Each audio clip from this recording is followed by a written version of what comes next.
The November rain in Paris did not carry the romance of the postcards sold along the Seine. It was biting cold, filthy, and smelled of the damp decay of cobblestones that had rotted over centuries. Vlad Dracula tightened his black trench coat. Above him, the dim yellow street lamp flickered intermittently like the heartbeat of a dying man. Behind him, Ebert was breathing heavily, white plumes of mist puffing through his teeth and dissolving into the thick fog that engulfed an unnamed dead-end alley deep behind the 18th arrondissement. "We took the wrong turn, Vlad," Luis whispered, his voice low yet razor-sharp, his emerald eyes scanning every tightly shuttered, pitch-black window of the ancient buildings. This damn map led straight into an ambush.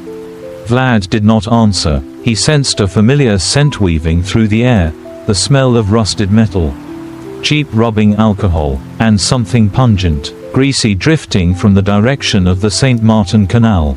The three of them had come to this city of light under the guise of an ordinary vacation. But the instincts of survivors never allowed him to drop their guard. Before Ebert could pull his brass lighter from his pocket, a piercing screech echoed from the end of the alley. High-intensity headlights from an unplated refrigerated truck beamed directly into their eyes, blinding them in an instant. Heavy footsteps pounded against the wet pavement. These were not petty pickpockets, but men dressed in ash-gray medical protective suits, their faces concealed behind industrial gas masks, wielding close-range tranquilizer dart guns and high-voltage stun batons. "Look out," Ebert roared, lunging sideways to dodge a poison-laced dart that struck the brick wall with a dull thud. A lightning-fast skirmish erupted in the shadows. Ebert swung a fist heavy as a sledgehammer, shattering the jaw of the first assailant to close in, while Luis spun around with a precise sweep, seizing a stun baton and driving it straight into his opponent's throat. Yet the enemy possessed overwhelming numbers.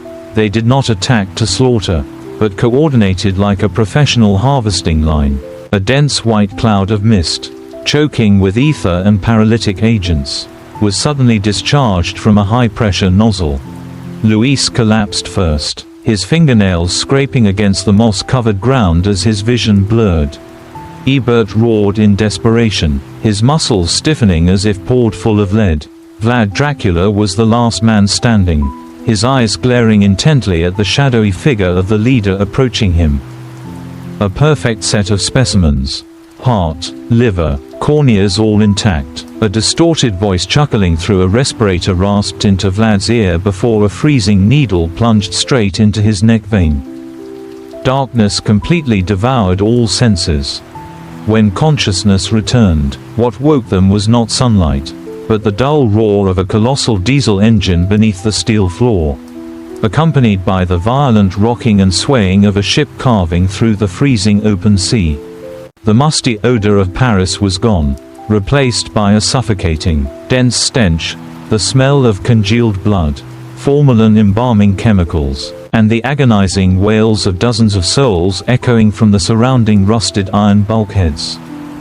Vlad opened his eyes. He realized that he, Ebert, and Luis were shackled with industrial iron chains to metal bedframes stained with dried blood. The dark cellar room was illuminated only by a flickering red fluorescent tube, revealing iron cages packed with people in the corners, victims numbered like cuts of meat awaiting the slaughterhouse. They had fallen into the belly of a ghost ship, an illegal organ trafficking vessel adrift on international waters, where the law could not reach and human lives were priced by each cut of flesh. Yet those vile figures in blood-stained white coats had no idea that the three men they had just bound tightly to the operating tables were no helpless lambs.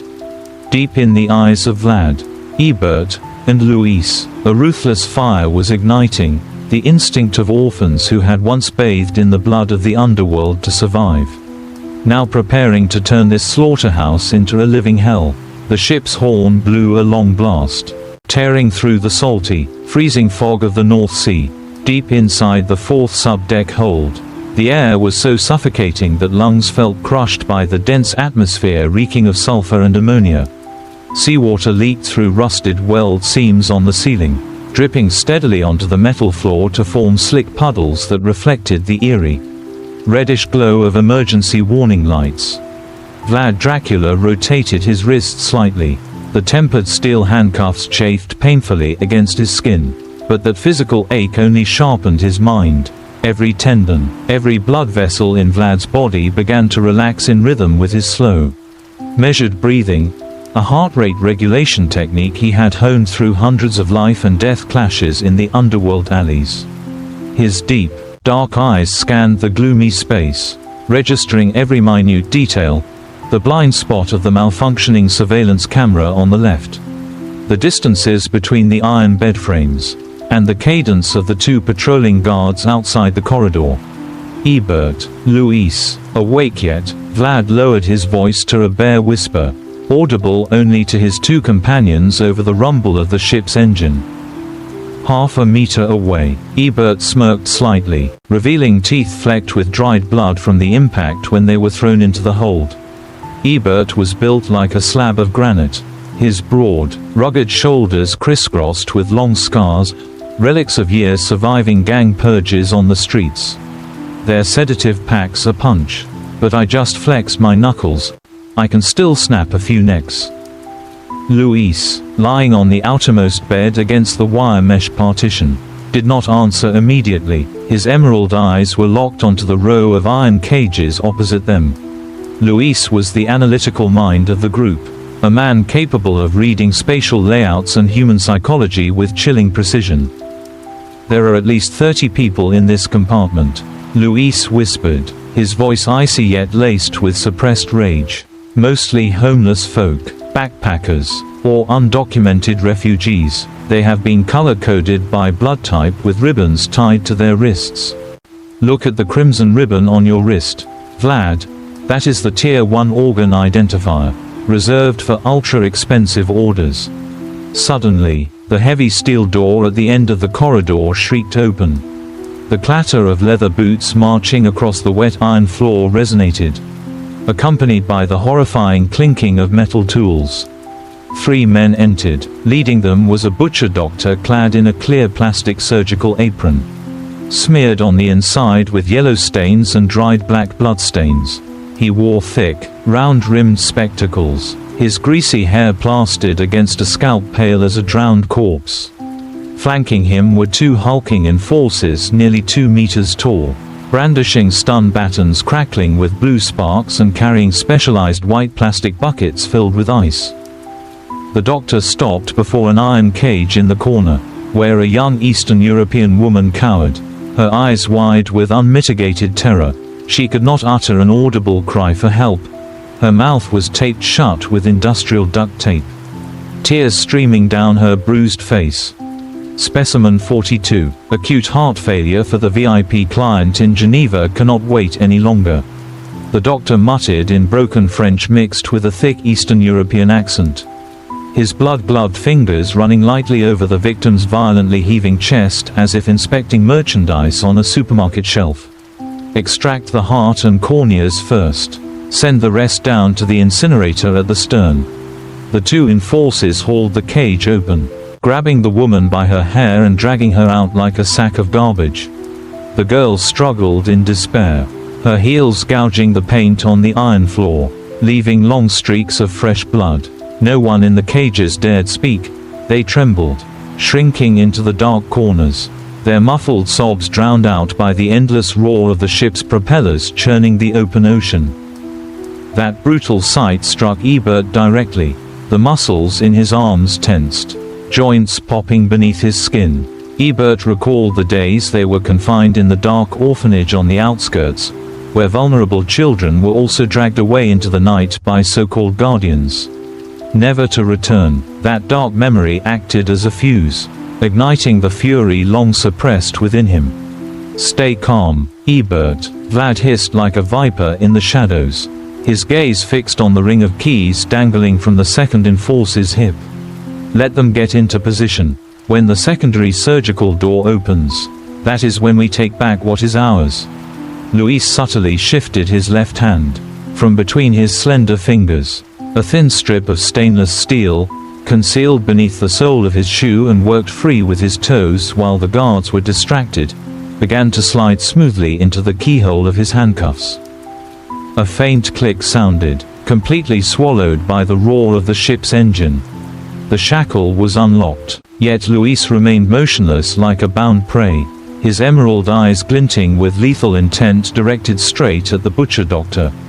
The deadly game on this cursed ship had only just begun, and the hunters were about to realize they had brought aboard the three most dangerous predators of the underworld.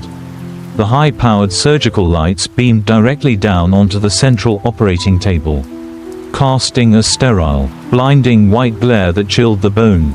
The air in this makeshift operating theater was thick with the stench of ether mingled with the sharp tang of freshly spilled blood. Surrounding the perimeter, stainless steel trays loaded with scalpels, surgical clamps, medical bone saws, and specialized ice-filled preservation coolers stood neatly arrayed, gleaming under the harsh lights. The butcher doctor wore blue rubber gloves, his eyes behind thick lenses gleaming with sadistic excitement as he took hold of a number 10 scalpel. On the operating table, the young Eastern European woman was strapped down at all 4 points, her eyes staring blankly from the effects of local anesthetics, her body trembling uncontrollably in helpless terror. Beginning with a Y-shaped incision across the thoracic cavity, he muttered to himself, his voice high-pitched and grating like metal scraping on glass. He lowered the icy blade toward the victim's pale flesh. Two giant enforcers flanked the table. One held an aerosol canister of disinfectant spray. The other wielded a battery-powered bone saw. Neither paid any mind to the row of iron beds behind them, where the three newly captured specimens lay motionless. Just as the tip of the scalpel grazed the girl's skin, a dark silhouette ripped through the stillness. Luis bolted upright from the surgical bed with the swiftness of a ghost. The steel handcuffs, unlocked moments prior, were clenched tightly in his fist like a brass knuckle. Without a roar, without a wasted motion, Luis lunged forward, locking his arm around the throat of the nearest enforcer from behind. Simultaneously, the sharp steel pick in his hand drove straight between the vertebrae of the brute's neck with absolute anatomical precision. The colossal brute shuddered violently, eyes rolling back, his entire motor nervous system severed before he could utter a sound. His massive 200-pound frame collapsed onto the deck like a split sandbag. Before the doctor could turn around, a low, guttural roar erupted from the second bed. Ebert, his hands freed by the ring of keys tossed by Luis, surged like a caged beast breaking free. He did not bother with surgical finesse. The raw, feral power forged through years of survival in illegal underground fight rings exploded. Ebert seized a solid steel compressed gas cylinder beside the bed, swinging it in a lethal arc through the air. The heavy cylinder struck the second enforcer squarely across the temple. A sickening crack resonated as the brute's skull fractured, sending him hurtling into the iron bulkhead and splashing fresh blood across the digital control consoles. The room plunged into a suffocating silence. The butcher doctor stood petrified. His hands clutching the scalpel trembled violently, his glasses sliding down his nose to reveal eyes flooded with absolute panic. He realized with horror that the three men they had captured were no ordinary prey. The aura radiating from them was pure, frigid murderous intent, the mark of killers long accustomed to taking human lives. Vlad Dracula stepped down from the operating bed slowly, his bare feet treading across the cold, bloody floor without a sound. Vlad's face was as impassive as carved marble, but his deep, abyssal black eyes burned with the wrath of an executioner. Who are you people?" the doctor stammered, stumbling backward toward the corner, his trembling hand reaching desperately for the red emergency alarm button mounted on the bulkhead. "This is international waters. You will never escape this ship alive." Vlad did not answer. He casually picked up a long pair of stainless steel surgical forceps from the tray and flicked his wrist with effortless precision. The forceps whistled through the air and drove clean through the back of the doctor's hand just as his fingertips hovered a centimeter from the alarm. pinning his palms securely to the metal wall. The doctor let out a blood-curdling shriek, the agonizing pain contorting his face. Who we are is irrelevant. Vlad stepped closer, leaning in until his face was inches from the doctor's, his low voice whispering like a death knell. What matters is that from this moment on, this slaughterhouse has changed hands. Luis stepped swiftly to the operating table, severing the straps binding the trembling girl and draping a clean surgical gown from the rack over her. Don't be afraid, stay silent if you want to walk out of here alive, Luis said in fluent Russian, his sharp gaze immediately pivoting to gather all master keycards, keys, and deck schematics looted from the pockets of the fallen guards. Ebert took up position by the threshold, his fingers gripping the semi-automatic handgun stripped from the enforcer's holster. He racked the slide with the practiced ease of a veteran gunman, eyes glinting with ruthless anticipation. Vlad, Luis, the engine RPMs are dropping, Ebert noted, listening to the heavy drone beneath the deck plates and frowning in warning. Sounds like we're approaching an offshore rendezvous point or preparing to transfer cargo to another vessel. Vlad looked down at the nautical navigational chart pinned to the wall, his finger tracing straight to the central bridge located on the upper deck. We aren't just fleeing, Vlad said, each word ringing cold as colliding iron. We are going to wipe out every piece of vermin on this ship. Ebert, secure weapons. Luis, bypass the bulkheads. Tonight, the ocean will swallow the guilty whole. Behind the door of the operating theater, the air was exponentially more stifling and vile. The fourth sub-deck corridor stretched on endlessly like the entrails of a colossal sea monster. The low metal ceiling pressed down overhead while exposed steam pipes hissed white vapor, dripping methodically onto the rusted steel decking. Every 10 meters, a wire-caged bulb cast a sickly yellow glare that swayed with each massive wave battering the hull. Vlad Dracula moved at the point of the formation. His steps glided soundlessly across the slick iron plates, his frame merging seamlessly into the murky shadows cast by the lights. In his grip was a long-bladed surgical dagger of polished tempered steel. Behind him, Luis hugged the bulkhead, master keycard in hand, his emerald eyes tracking the ceiling-mounted surveillance lenses whenever a camera rotated away. Luis tapped two fingers against Ebert's holster to signal advancement. Ebert covered the rear, a loaded pistol concealed along his forearm, his back muscles coiled like trip wires, ready to snap any threat emerging from behind. Two patrol guards ahead, Luis whispered through his teeth, his breath brushing Vlad's ear, one armed with an MP5 submachine gun, the other carrying industrial-grade pepper spray. They cycle shifts every 5 minutes. Vlad gave a slight nod. He raised 3 fingers, folding them down one by one in a silent countdown. 3, 2, 1. As the final finger curled, Vlad broke from the shadows like black smoke. The guard with the submachine gun had barely begun to turn when an iron-cold hand clamped over his mouth, while the surgical dagger sliced cleanly across his windpipe.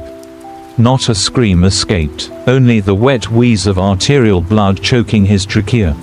Simultaneously, Ebert closed in on the second guard from his blind side, giving the man no chance to pull the canister pin. Ebert drove a devastating headbutt into the bridge of his nose. The brittle crunch of breaking bone echoed in the dark, followed by a savage wrist lock that disarmed the sidearm, finishing with a swift neck snap that dropped the guard in less than 3 seconds. The 2 corpses were promptly dragged into an underground ventilation recess. Luis swiftly stripped them of ammunition magazines, tactical radios, and 2 Kevlar vests, distributing them to Vlad and Ebert with practiced efficiency. These instincts had been hammered into their bones since their earliest years running with lethal street crews in the grimmest slums. The ship's commander is named Richter, Luis whispered, examining the logbook on the guard's personal tablet, his gaze hardening. A former mercenary turned transnational human trafficker. He is on the VIP third deck, hosting a live online auction for ultra-wealthy buyers worldwide. A live organ auction, Ebert growled, his knuckles whitening around his pistol grip. Precisely. Luis looked up at Vlad. The freshest specimens are vivisected directly aboard ships so organs can be packed into cold containers and transferred immediately via helicopter or speedboat. Today's manifest includes children. A bone-chilling aura of lethal intent emanated from Vlad Dracula. His eyes were no longer those of an escaped captive, but of a creature of the dark risen to deliver retribution. Memories of the orphanage rushed back, long, freezing nights huddled under iron beds, listening to the cries of fellow children dragged away into the night by well-dressed men, never to be seen again. Not a single one of these beasts leaves this vessel intact, Vlad said, his voice deep and ominous as a tolling death bell. Ebert, sever the auxiliary power in the engine bay to isolate decks 4 and 5. Luis, tap into the vessel-wide PA system. I want him to taste pure terror before they are torn apart. Understood. Luis curled his lips into an icy smile, his slender fingers inserting an encryption override drive into the wall signal terminal. The hatch to the auxiliary engine room squealed open, releasing a blast of scorching heat and acrid burnt oil fumes. Ebert slipped into the dark belly of the machinery like a predator returning to native grounds, while Vlad pushed up the steel stairs toward the VIP deck, where the glittering lights of vintage wine were about to be drenched in the blood of the damned. The third deck opened into a realm standing in stark, grotesque contrast to the rusted, foul purgatory below. The deck was lined with thick crimson velvet carpeting to muffle footsteps, and the walls were paneled in polished oak hung with classical oil paintings. Yet this veneer of opulence could not mask the pungent stench of fresh blood and chemical preservatives wafting from the central ventilation shafts. In the center of the vaulted hall stood a semicircular stage enclosed in bulletproof reinforced glass. In front of the glass, dozens of large flat-panel monitors flickered continuously, displaying multi-million-dollar transactions from anonymous bank accounts across the globe.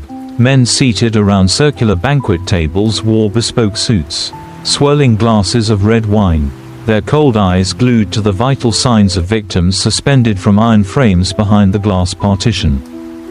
Presiding from a high-backed leather chair at the center was Richter. He was a middle-aged man with a jagged scar running from his left cheekbone down into his collar, his small eyes murky and cruel as a hyena's. On his table, beside a plate of rare, bloody steak, sat a silver-trimmed ivory gavel. Next lot, heart and jewel lungs of a 25-year-old male. Clean medical history, perfect HLA match for our Zurich client.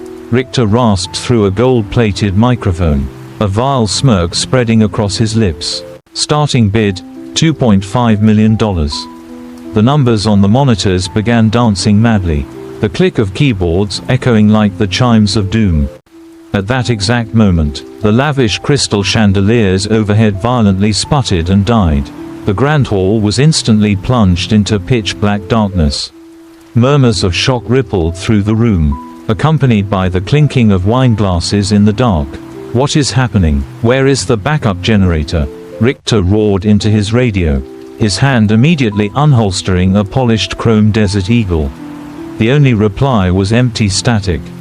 After a few breathless seconds, red emergency lights flickered on, bathing the entire room in an eerie, hellish crimson glow. From the ceiling-mounted speakers, the soothing classical symphony was replaced by the screech of metal scraping across the diaphragm, followed by a low, icy voice that echoed into every corner of the ship. Ladies and gentlemen, tonight's live organ auction is undergoing an inventory change. The next item to be dissected is your own lives. The voice had barely ceased when a concussive blast blew through the reinforced steel entrance. The massive door was blown inward by an improvised breaching charge, sending a shockwave of dust and debris tearing across the hall. Before the private security detail could raise their rifles, Ebert charged in like an armored juggernaut, wielding twin MP5 submachine guns. He unleashed a blistering hail of gunfire into the mercenaries' defensive positions. Deafening gunfire tore through the hall, spent shell casings raining down upon the red carpet. Each burst was cold, methodical, and brutally accurate. punching through chests and helmets of the closest guards, hurling them backward into tables laden with food and shattered wine. Intruders! Kill them, Richter screamed, ducking behind a concrete pillar, returning fire while barking frantic orders for his remaining operatives to flank. Yet the deadliest predator did not enter through the door. From the overhead steel ventilation duct behind Richter, a dark silhouette dropped as silently as a falling leaf in winter. Vlad Dracula landed without a sound, the hem of his black coat billowing through the gunsmoke. A guard beside Richter turned around, but the gleaming surgical dagger in Vlad's grip swept in a lethal arc. The blade plunged into the base of the guard's skull, severing the spinal cord before a warning could leave his lips. Richter felt a freezing draft hit the back of his neck. He spun around, leveling his pistol at Vlad's face. But Vlad's reflexes were inhuman. His arm snapped forward, deflecting the gun barrel while his right knee drove violently into the trafficker's midsection. A choked gasp escaped Richter's throat as the silver handgun clattered away across the red carpet. Who the hell are you? Richter stumbled back, clutching his crushed ribs, his eyes widening in terror as he stared into the bottomless black eyes of the man before him. Vlad stepped forward steadily, the crimson emergency light casting sharp shadows over his chiseled, emotionless face. You priced another man's heart at $2.5 million. Vlad said, his voice terrifyingly calm. Yet tonight, your own heart isn't worth a single rusted bullet. Gunsmoke hung heavy in the air, mingling with the stench of spilled wine and pooling blood. Richter lay collapsed at Vlad's feet, his blood-soaked hands clutching his fractured ribs, his breath rattling like a broken bellows. The trafficker glared up at the gleaming dagger in Vlad's hand, cold sweat soaking his furrowed brow. You think killing me ends this? Richter rasped through trembling teeth, a trickle of dark blood leaking from his lip. I am just an operator. Behind this ship stands a global syndicate. The moment you step off this vessel, you are walking corpses. Vlad did not answer, he did not even blink. His deep, dark eyes looked down upon Richter as one would view scrap destined for an incinerator. With a fluid, unyielding motion, Vlad brought his boot heel down upon Richter's dislocated shoulder, pinning the kingpin to the steel deck plates vibrating beneath the relentless ocean swell. We were born in the filth of the underworld. Vlad leaned down, his frigid voice whispering into Richter's ear like a final verdict from the grave. Your syndicate, your client list, will all become names to be wiped from existence. Across the hall, the gunfire had ceased completely. Ebert discarded an empty MP5 with a sharp clatter, roughly wiping blood from a gash on his forehead. At his feet lay 4 elite mercenaries, sprawled amid shattered crystal. Ebert kicked an assault rifle aside and turned toward Luis, who stood at the central terminal. Client identities, delivery coordinates, and offshore laundering accounts have all been extracted to an encrypted drive. Luis stated evenly, his fingers dancing across the console to terminate all satellite uplinks. Their black network is severed. This vessel is now a ghost ship isolated on the open sea. Luis turned, his emerald eyes scanning the reinforced glass enclosure where surviving victims huddled together in sheer terror. He stepped forward, swiping a master keycard looted from the lead guard's corpse to disengage the security locks. You are safe now, Luis announced in clear French, his calm tone serving as an anchor pulling the traumatized captives back to reality. Gather together and follow the emergency stairs at the stern to the upper deck. Do not look back. Sobs of relief broke out in the gloom. People who had been marked for slaughter scrambled out, gazing at the 3 men, their grim executioners and saviors alike, with a mixture of awe and profound gratitude. As the last captive cleared the hall, Ebert stepped up to Vlad, nodding toward a pressure gauge on the bulkhead that was blinking red. Water is flooding the lower machinery spaces, Ebert rumbled, his massive frame tensing beneath his torn shirt. The remaining crew on Deck 5 are scuttling the ballast valves to sink the ship. Destroy the evidence, and bury us alive.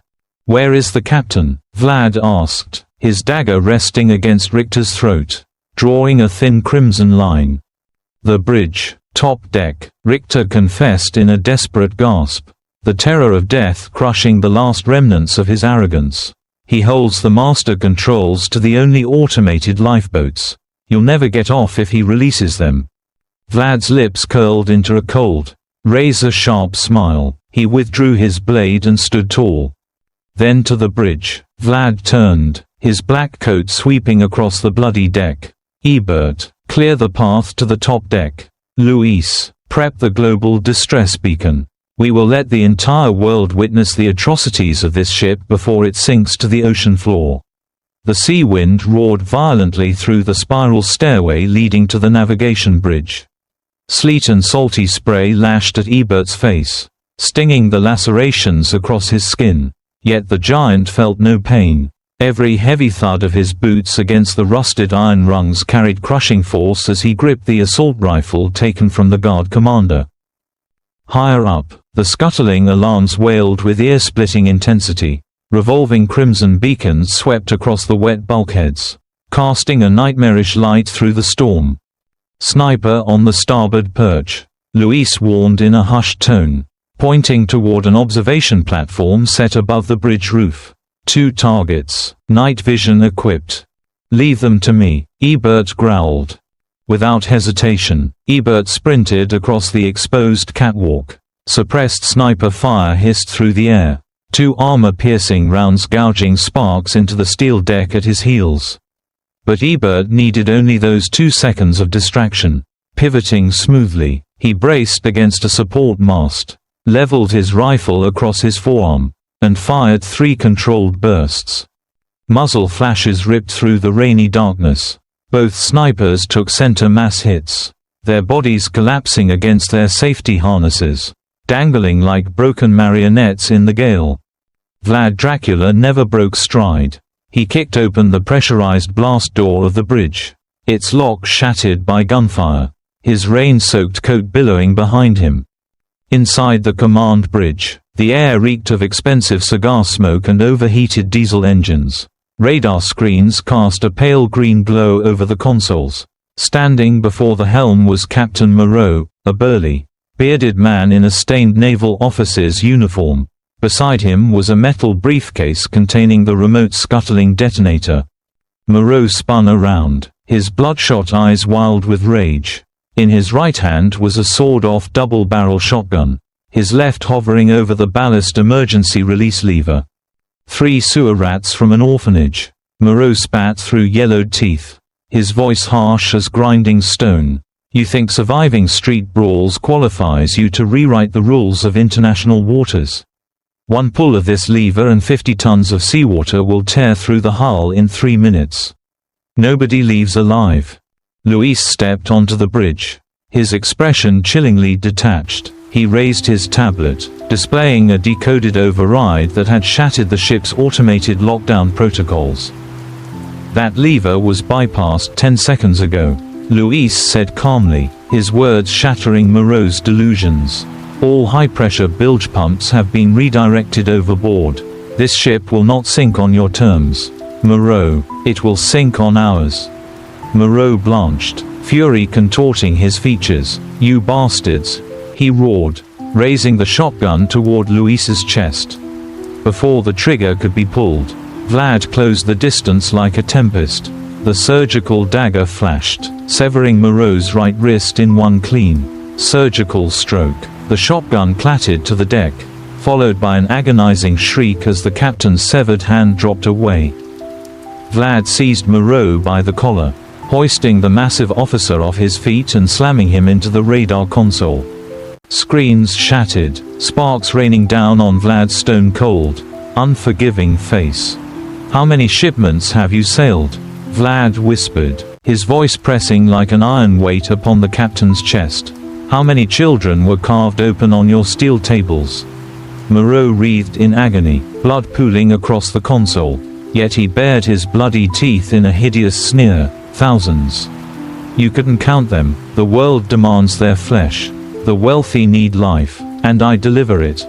Vlad said nothing more. He seized a heavy steel log pin from the chart table and slammed it clean through Moreau's remaining hand, pinning the captain to the metal console. Ebert, Luis. Vlad turned away, his bloodied hand relaxing, his eyes gazing through the bridge windows toward the dark horizon where the first pale rays of dawn began to pierce the storm. Fire the rescue flares and broadcast global coordinates. It is time to bring the survivors back into the light. Luis's fingers flew across the emergency distress console on the bridge. The green monitor blinked out endless lines of binary code, overriding the military jammers Moreau had deployed. Massive data packets, containing identities, covert banking ledgers, nautical logs, and live feeds from the underground dissection rooms, began synchronizing and broadcasting at blinding speed to international law enforcement, maritime coast guards, and major global news agencies. A sharp beep sounded from the satellite terminal, confirming the global SOS transmission had been received. The distress signal now blankets the entire North Sea and European maritime command centers.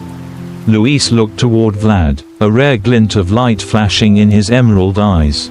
Within 45 minutes, maritime special forces and rescue helicopters will converge on these coordinates. On the deck, Moreau breathed in ragged wheezes, his vision fading, his face twisted in helpless hatred as blood pooled beneath his pinned hands. Ebert stepped out onto the open bridge wing. The freezing ocean gale whipped against his face, cooling the sweat and gunpowder residue on his skin. Opening an orange steel emergency locker, Ebert withdrew a heavy maritime flare gun. He aimed the barrel straight into the storm-laden sky and pulled the trigger twice. Boom, boom. 2 parachute flares streaked into the heavens, tearing through the blackness and bursting into blinding clusters of brilliant crimson and gold.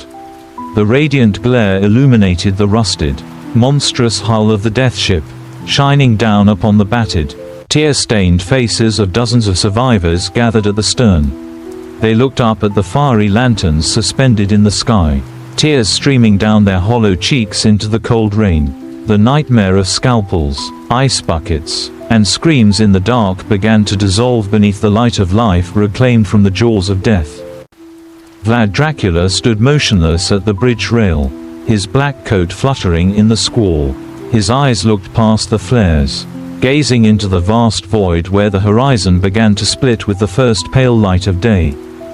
"Our battle on this ship is over," Vlad said, his deep voice carried by the wind, firm as iron, yet the hunt for those behind the velvet curtain has only just begun.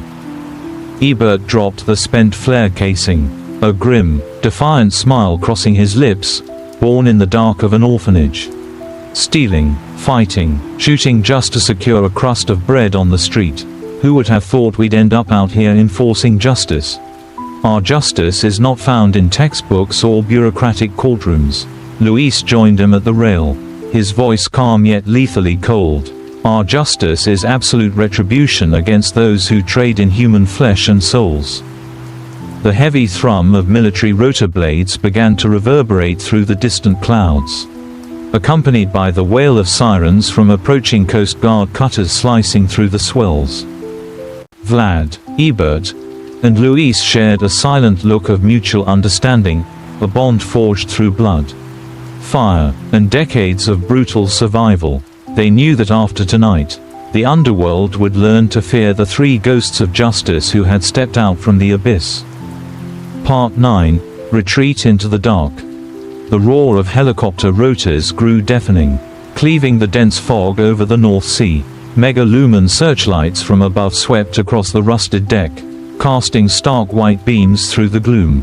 On the water, 3 armed cutters converged at full throttle, sirens echoing over the swells. On the upper deck, Vlad Dracula pulled his collar high, concealing his stoic face smeared with soot. He watched the survivors waving and weeping toward the rescue lights. Their mission of salvation here was complete, but their official presence before legal authorities was out of the question. Special forces fast roping in 3 minutes, Luis reported calmly, his eyes on a handheld scanner. French maritime police and Interpol have locked on. If detained, our past records will resurface. Then we vanish." Ebert chuckled grimly, wiping dried blood from his cheek and patting a matte black stealth launch secured to the bridge davits, the private escape craft meant for Richter and Moreau. "Tanks are full and water jets are primed. Ready to ride." Vlad did not delay. He stepped to the console, pulled the encrypted hard drive containing the global organ cartel registry, and slipped it into his inner pocket. "Luis, execute system wipe. Leave no digital trace of us." Luis keyed a swift command sequence before smashing the master logic board with his sidearm. Sparks showered as the consoles went dark, leaving only a dying emergency light over Moreau's broken form. The three boarded the carbon composite launch. Ebert slammed the manual release lever. The craft slid down its angled rails, dropping into the icy sea with a muffled plunge before rising to skim effortlessly over the waves on its muffled water jets. Looking back, the slaughter ship was now ablaze with searchlights. Armed operators were descending by cable, securing the gruesome scene of the floating slaughterhouse. At the bow, Vlad watched the ship shrink into the salt spray, his eyes predatory and sharp. "The drive identifies a primary hub in Marseille," Vlad spoke, his deep voice cutting through the wake. "The operator procuring orphans from Eastern Europe and France for this vessel." Luis opened the decoded manifest on his tablet, a cold edge in his voice. "Director Julian, the man who ran the St. Lazare orphanage where we were caged 15 years ago."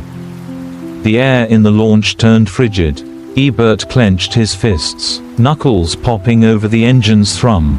Memories of childhood torment, beatings, cold cells, friends vanishing into the night, ignited like lava in their chests. "The cycle ends where it began," Vlad said, his words sharp as a blade. "Set course for the southern coast of France. The true purge begins now." Dawn on the southern coast of France offered no idyllic Riviera warmth. It broke gray, damp, and reeking of rotting kelp against the limestone cliffs outside Marseille. The stealth launch slipped into a sea cavern hidden behind a stand of gnarled pines. Ebert dropped into waist-deep water, securing the bow line to a submerged rock while hauling 2 tactical bags containing weapons and ammunition stripped from the ship. The wound on his shoulder had scabbed into a jagged black crust. Yet his weathered face showed zero fatigue. The vendetta nurtured over 15 years had turned him into an unyielding war machine. Vlad Dracula stepped onto the wet sand, his dark eyes scanning the steep trail leading up the pine ridge. At the summit, looming through the early mist, stood the St. Lazare orphanage, a Gothic fortress of grey stone, overgrown with moss, its narrow windows resembling fortress embrasures. 15 years ago, we smashed the cellar grating and leapt from this cliff to escape," Luis said quietly, opening a thermal survey map of the compound. "Julian never left after the state closed it for funding deficits. He used cartel money to buy the estate, turning it into a black transit site for holding captives before maritime shipment." "Guards?" Ebert asked, checking his sidearm. "A dozen private contractors on the outer perimeter." Luis pointed to the thermal signatures on screen. Ground vibration sensors, 360-degree infrared cameras, and electrified fencing. "Julian resides in the central chapel quarters above the old vaults." Vlad tightened his coat, the dagger at his belt clicking against his master picks. "We avoid open assault," Vlad commanded, his gaze icy. "Ebert, disable the main generator and water substation to the west. Luis, blind the infrared feeds and lock all emergency exits. I will walk through the chapel front doors." "You want to face the old devil head-on?" Ebert asked with a savage grin. "I want him to see that the children he once weighed on an operating table have returned to collect their blood debt." Vlad replied, his voice an irreversible death sentence. 10 minutes later, morning rain began lashing the pine forest. Through the downpour, Luis patched into the external telecom junction. His fingers danced across the touch console with concert pianist precision. The surveillance feeds froze on a 10-second loop. masking the three shadows slipping through the razor wire. Pop! A short circuit flashed from the western pumphouse as Ebert severed the main breaker. The perimeter floodlights around St. Lazare died instantly, leaving only the drumming rain on ancient slate roofs and distant thunder over the sea. The heavy iron-reinforced oak doors of the St. Lazare chapel swung open with a dreadful groan, shattering the silence of the gloomy nave. Inside, beneath the flickering glow of hundreds of white candles set before the altar of Christ the Savior, a figure in a black coat stepped forward. The steady click of his boots on marble resonated like a ticking clock heralding the arrival of death. The heavy scent of burning beeswax mingled with stale frankincense in the vaulted gloom of the nave. Hundreds of white taper candles flickered before the side altars with each gust of wind through the cracked portal. High above, frescoes of the Last Judgment seemed to gaze down upon the stained marble floor. Seated in a velvet armchair before the high altar was Director Julian. 15 years had aged him into a white-haired man in an ornate violet clerical robe. Yet his pale grey eyes carried no holy grace. They were cold, sharp, and reeking of calculation. Before him on a mahogany lectern lay a thick, leather-bound ledger detailing 30 years of illicit human trafficking. The footsteps on the marble stopped 5 paces from the altar. Julian did not look up immediately, turning a brittle page. "My perimeter team went silent 3 minutes ago. The vessel in the North Sea was intercepted. I knew someone was tracking the line, but I did not expect you." He slowly raised his gaze. In the candlelight, Vlad Dracula's chiseled features and bottomless black eyes materialized like a phantom from Julian's darkest memories. "Specimen 013, Vlad Dracula," Julian whispered, a grotesque half-smile twitching on his wrinkled lips. The 10-year-old who bit off 2 of the examiner's fingers before vaulting through the cellar grate. Still the eyes of an untamed wolf. "You remember your merchandise well," Vlad said, his voice flat and terrifying as a frozen lake in midwinter. "Do you remember how many children you butchered to purchase this sickening wealth?" Julian chuckled, a dry rattle echoing off the stone walls. "I gave them utility, street urchins discarded by society. Without me, how could their hearts beat inside the chests of ministers and billionaires? I redeemed them by turning their flesh into priceless gifts. Redemption through scalpels and iceboxes." A rasping voice echoed from the pillars on the left. Ebert stepped forward, a sawed-off shotgun leveled in his grip. His jaw was set, veins pulsing at his temples as he looked upon the man who had flogged him years ago. "Tonight, we're sending that redemption straight down to hell for you." Julian did not flinch. He sneered, his thumb pressing a panic button recessed beneath the mahogany lectern. Clang! A chime echoed through the vault. Hidden doors behind the devotional frescoes sprang open. 8 private contractors clad in black tactical armor, armed with suppressed submachine guns and ballistic shields, poured into the nave, cutting off all exits. "Street rats will always be street rats," Julian sneered, backing behind a massive marble statue of Christ. "You think I survived decades in the underworld without contingencies? Kill them, keep the leader's organs intact."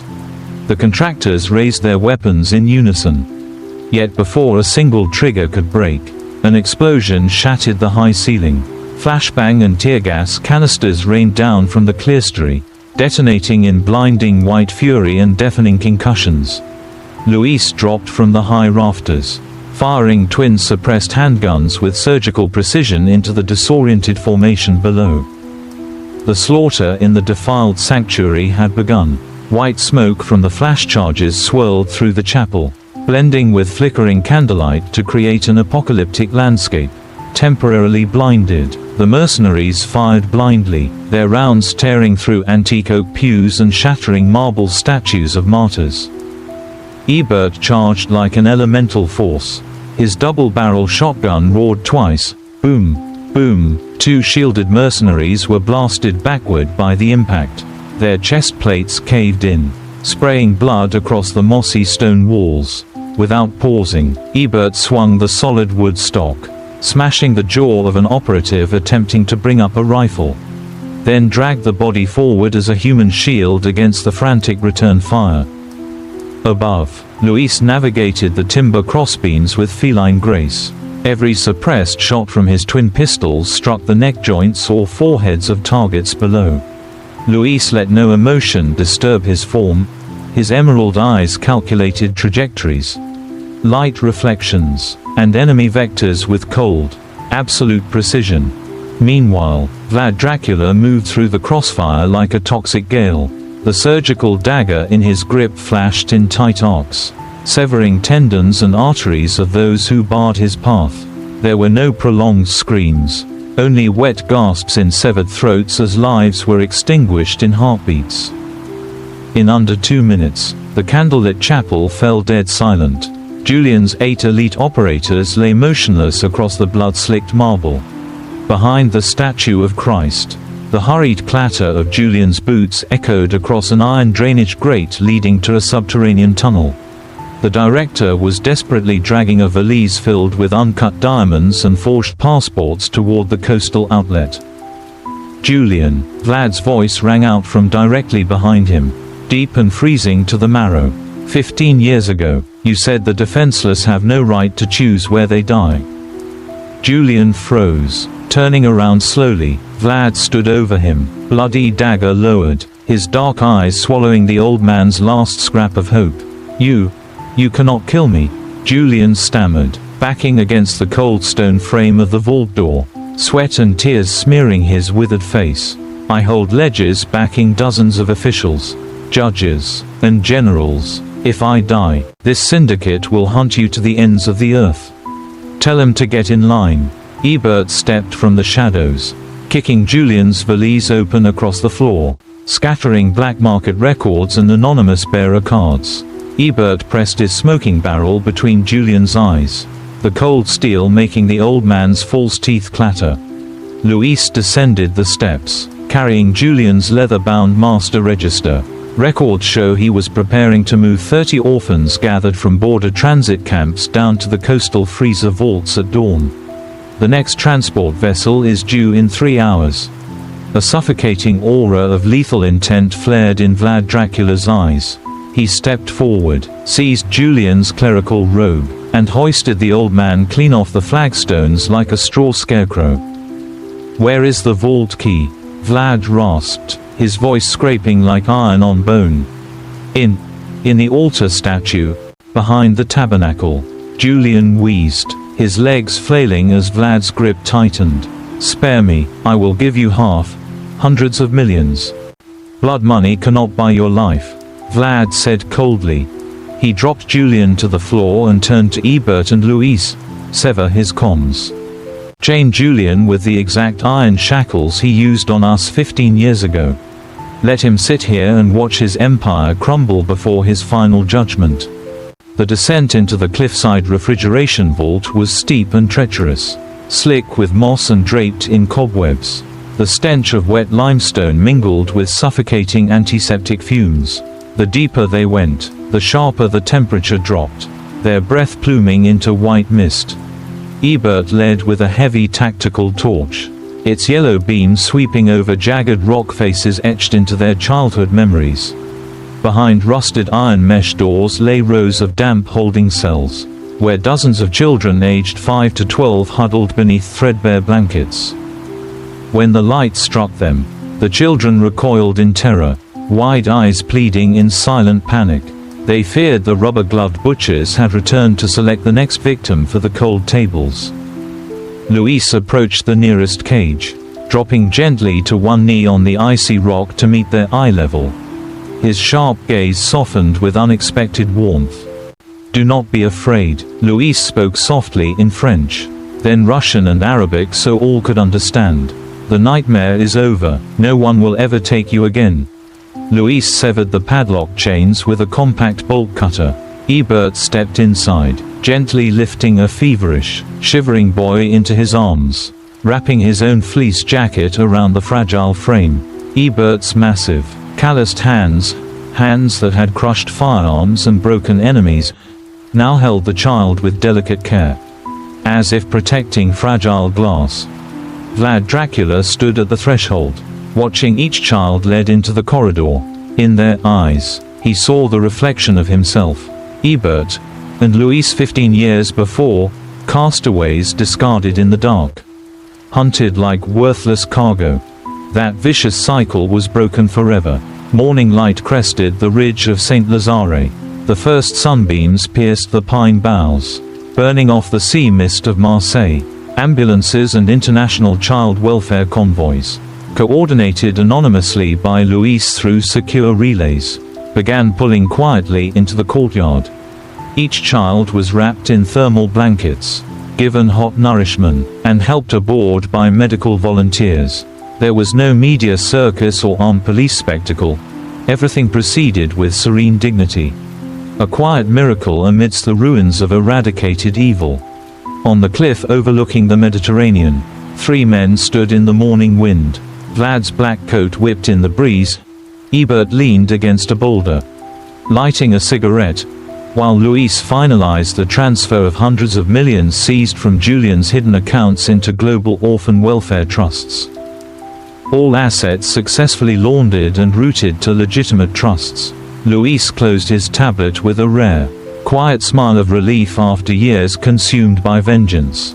These children will have an education and a life that was stolen from us. And Julian, Ebert took a slow drag, exhaling smoke into the sea air. Julian, along with undeniable evidence, has been delivered anonymously to the International Court of Justice in The Hague. Vlad replied, gazing at the horizon. He will spend his remaining days behind bars beneath the contempt of mankind. A fitting sentence, far harsher than a quick death. Sitting around a small fire inside the sea cave before departing, the 3 reflected on the days following their escape from St. Lazare 15 years ago. Back then, 3 penniless orphans with no kin had been cast into the roughest backstreets of Marseille and Paris. To survive predatory syndicates, they had learned to wield blades, fire weapons, steal bread, and outmaneuver underworld purges. Ebert had fought in underground brawls, trading blood and broken bones for safe harbor for the trio. Luis had used his intellect to infiltrate information rings, keeping them clear of lethal ambushes. And Vlad Dracula, with his unyielding resolve and commanding presence, had guided them through hundreds of street battles without letting them lose their humanity. They had been outlaws, dismissed as street scum, yet that very darkness had forged 3 individuals of extraordinary fortitude and an uncorrupted sense of justice, a justice unbound by bureaucratic hypocrisy or the sway of wealth. We can never return to ordinary lives, Ebert remarked, tossing his cigarette butt into the crackling flames. We were never ordinary to begin with, Luis replied, the firelight dancing in his green eyes. This world is full of blind spots the law cannot reach. Ships like Richter's, compounds like Julian's, they persist in dark corners across this planet. Vlad Dracula rose, walking to the edge of the overlook. The ocean breeze stirred his dark hair. When we were helpless children, we prayed for a savior to appear in the night and deliver us. Vlad spoke, his words ringing like a solemn vow. No one came. We had to take up steel ourselves to survive. He turned to his brothers in arms. Now that we possess the strength, we will become the arbiters this world lacks. We will be the blade in the dark that shields the innocent. Ebert stood, driving his fist into his palm with a fierce grin. Luis nodded, holstering his sidearm with effortless grace. Within 48 hours of the operations at St. Lazare and the North Sea vessel, shockwaves rippled through the European underworld. Trafficking bosses, corrupt back alley surgeons, and elite clients who had purchased illicit organs received an identical anonymous transmission. It contained footage of the scuttled vessel burning in the open sea, marked with the emblem of a black rose entwined around a surgical dagger, the calling card of Vlad Dracula, Ebert, and Luis. Beneath it ran a single inscription in Latin. Lex umbrae, oculum pro oculo, sanguinem pro sanguine, the law of shadows, an eye for an eye, blood for blood. The guilty trembled within their guarded estates. They realized that offshore flags and political shields could no longer protect them. 3 phantoms of justice were tracking their footsteps from the dark. Night settled over the tranquil waters of the Seine as a sleek black sedan carrying Vlad, Ebert, and Louis crossed the historic bridges of Paris. The city of light gleamed under thousands of street lamps. Yet beneath those avenues, the 3 arbiters knew precisely which shadows required purging. Gone was the terror of children lost in a cold November rain. Now, they were masters of the night, commanders of their own fate. The quiet hum of the engine lulled the night into deep repose. In the stillness, their steady breathing and calm heartbeats merged with the city's nocturnal pulse, bringing a profound sense of safety to all who listened to this tale in their sleep. The horrors of the slaughter ship were turned to dust. Only the watchful vigil of dark guardians remained to safeguard the peace. High atop a stone tower overlooking the Parisian skyline, 3 dark figures stood against a canopy of stars. Vlad Dracula fastened his black coat, his eyes watching over the sleeping city below. Beside him, Ebert checked his tactical gear with a confident smirk, while Louis monitored global security feeds on his handheld terminal.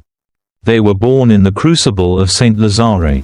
They had clawed through the underworld's mire, mastering weapons to survive its violence. Yet instead of degenerating into the monsters who had preyed upon them, they rose above the darkness to become the supreme arbiters of justice.